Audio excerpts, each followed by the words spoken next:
मेरे प्यारे श्रोताओं, कभी कभी जिंदगी हमें ऐसी जगह लाकर खड़ा कर देती है जहां हर रास्ता बंद दिखाई देता है।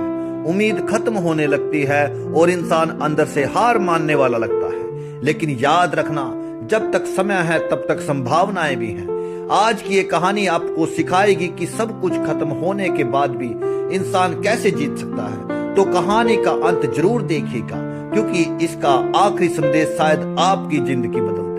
कहानी शुरू होती है। बहुत पुराने समय की बात है।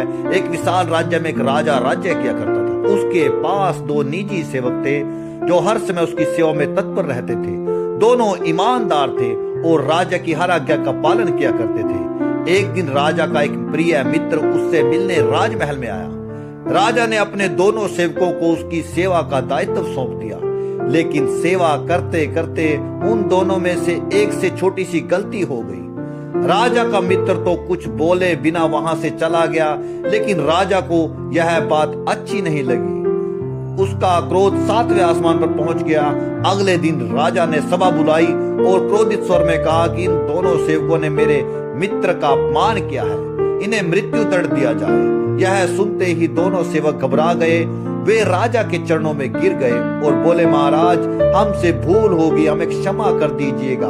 आगे से ऐसी गलती कभी नहीं होगी। लेकिन राजा का क्रोध शांत नहीं हुआ। उसने अपनी आज्ञा दोबारा दोहराई कि इन दोनों को फांसी दे जाए। यह मेरी घोषणा है। सभा में सन्नाटा छा गया, लेकिन उनमें से एक बहुत बुद्धिमान सेवक था। वह महाराज के पास गया, उनके कान में कहा कि मैं आपको कुछ कहना चाहता हूँ। राजा चौंक गया, बोला कि मुझे कान में मत, पूरी सभा के अंदर वह बात बताओ।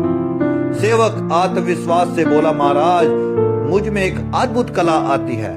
मैं आपके प्रिय घोड़े को उड़ना सिखा सकता हूँ। यह सुनते ही पूरी सभा हंसने लगी। सभासद बोले, भला घोड़ा भी उड़ सकता है? लेकिन सेवक शांत स्वर में बोला, महाराज, यदि मुझे 1 वर्ष का समय दी जाए तो मैं आपके घोड़े को उड़ना सिखा दूंगा। सिर्फ 1 साल का समय मांग रहा हूँ। राजा सोच में पड़ गया। उसे अपना वह प्रिय घोड़ा बहुत प्यारा था, जिस पर बैठकर वह युद्ध भूमि में जाता था। राजा ने मन ही मन सोचा कि यदि सच में मेरा घोड़ा उड़ने लगे तो मैं संसार का सबसे शक्तिशाली राजा बन जाऊंगा। कुछ देर सोचने के बाद राजा बोला, ठीक है, मैं तुम्हें 1 वर्ष का समय देता हूँ। लेकिन दूसरे सेवक की सजा नहीं बदली। उसे तुरंत मृत्यु दंड देने का आदेश दे दिया गया। जब सैनिक उसे फांसी के लिए ले जा रहे थे, तो वह पहले वाले सेवक से पूछा, तुमने 1 साल का समय क्यों मांगा? तुम जानते हो कि घोड़ा कभी उड़ नहीं सकता। तुमने यह झूठ क्यों बोला?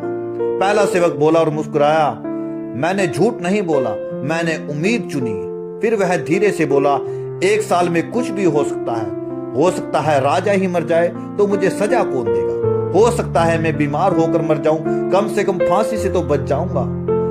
या हो सकता है घोड़ा ही मर जाए तो उड़ाने की जरूरत ही नहीं पड़ेगी। और कौन जानता है, शायद सच में घोड़ा उड़ना सीख जाए। सेवक की बात सुनकर दूसरा सेवक सड हो गया, शांत हो गया।